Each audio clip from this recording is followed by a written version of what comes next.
Hello, good morning and welcome to my channel. तर आम्ही सगळे इथे सकाळी सकाळी कुठे निघालोत, तर आम्ही खोपोलीला चाललो होतो आणि ट्रेनला तुम्ही इथे गर्दी बघू शकता. 8:30 झाले होते तरीसुद्धा एवढी गर्दी होती आणि या अगोदर तर यापेक्षा पण जास्त असते. आणि आमची ट्रेन आली आणि मग त्यानंतर आम्ही ट्रेनमध्येच ब्रेकफास्ट केलं.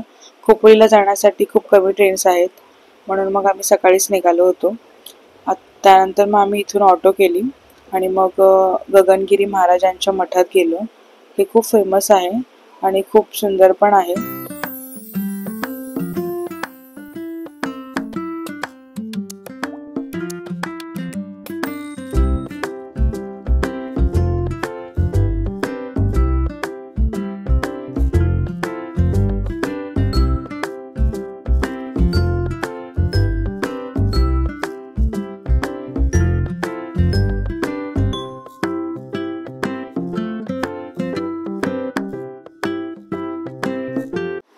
श्री गगनगिरी महाराजांचं हे आश्रम खोपोलीमध्ये आहे.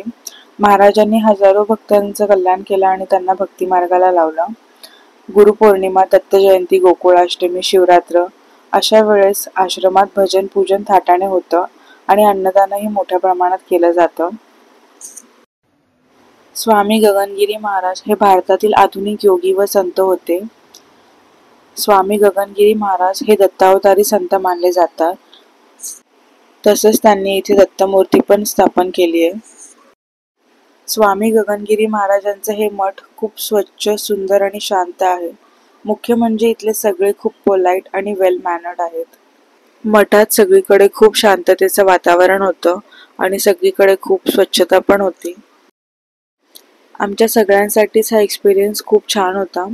आम्हाला कोणालाच आयडिया नव्हती की ही प्लेस एवढी ब्युटिफुल असेल. माझ्या मावशीच्या नेबरने आम्हाला सजेस्ट केलं होतं की तुम्ही इथे या, खूप सुंदर जागा आहे.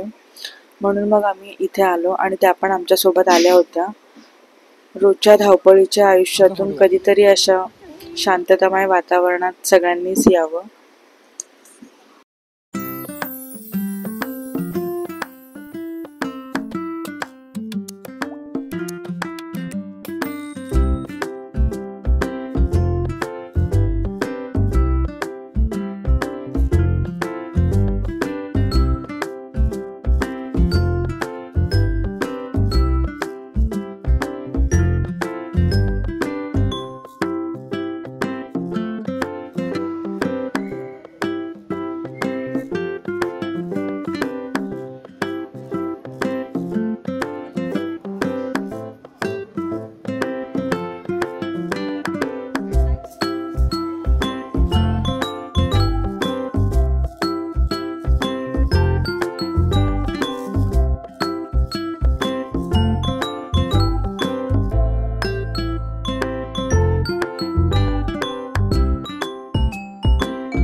इथे केदारनाथचं मिनी व्हर्जन आहे, म्हणजेच ह्याला मिनी केदारनाथ म्हणतात.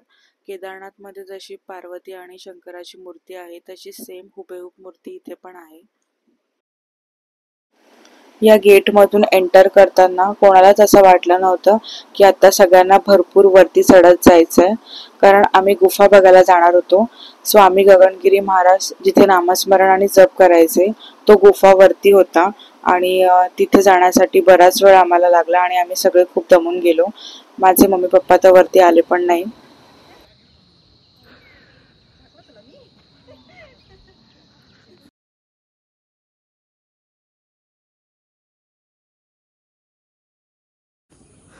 अजून किती वरती आहे का? आलंच बोलून इतकं चालवलं. कुठे आले हे बघ ना, पायऱ्या चढायच्या. खूप उंच आहे आणि मला दम लागलाय. ऊन पण भरपूर लागतोय.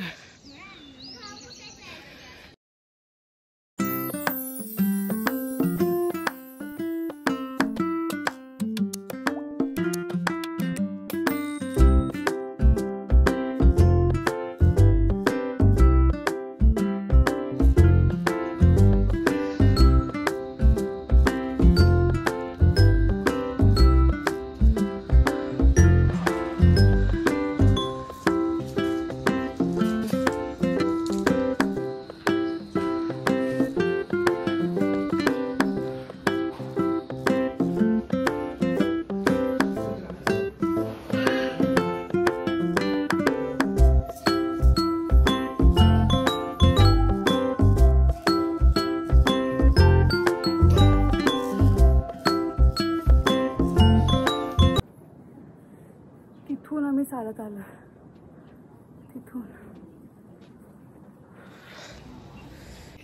हॅलो.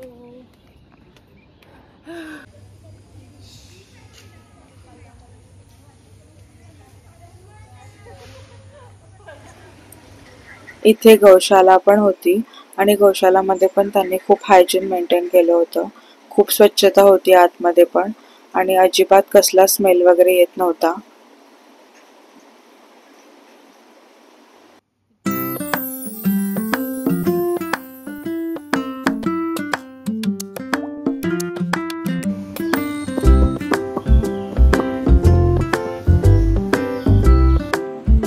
आम्ही 8:30ला घरातून निघालो होतो आणि आत्ता 11:30 होत आहेत आणि आमचं ऑलमोस्ट सगळं इथलं फिरून झालेलं आहे. सकाळी लवकर आल्यामुळे लवकर पोचलो. आतमध्ये खरं तर खूप सुंदर आहे पण ते मोबाईल अलाउड करत नाही आहेत. तरी पण मी थोडाफार शूट केलं आहे.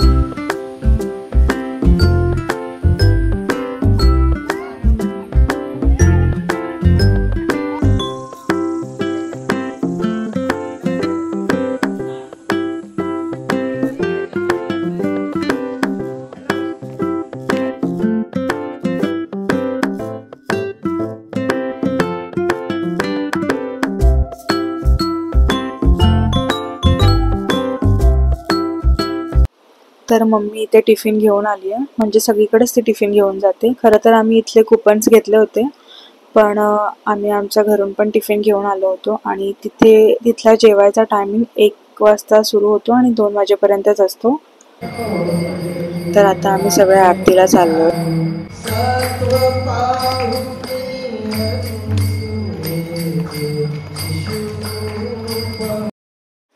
आरती झाल्यानंतर आता सगळेजण इथूनच जेवायला जाणार आणि हा डायनिंग एरिया आहे आणि जेवणामध्ये होतं चपाती, दाल राईस, भोपळ्याची भाजी आणि गवारची भाजी. घरी जाण्या अगोदर या ब्युटिफुल प्लेसवर आम्ही थोडेफार फोटोज क्लिक करत होतो आणि अलाउड नव्हतं फोटोज क्लिक करणं पण आम्ही तरी लपून काढले.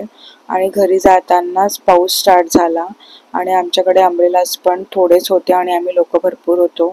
सगळे आम्ही भिजून गेलो. भरपूर वेळ वेट केला पाऊस थांबण्याचा पण पाऊस काही थांबतच नव्हता आणि स्टेशनला आम्ही पोहोचलो त्यानंतर पाऊस थांबला आणि सगळे भिजलो होतो त्यामुळे सगळ्यांनाच भरपूर थंडी वाजत होती.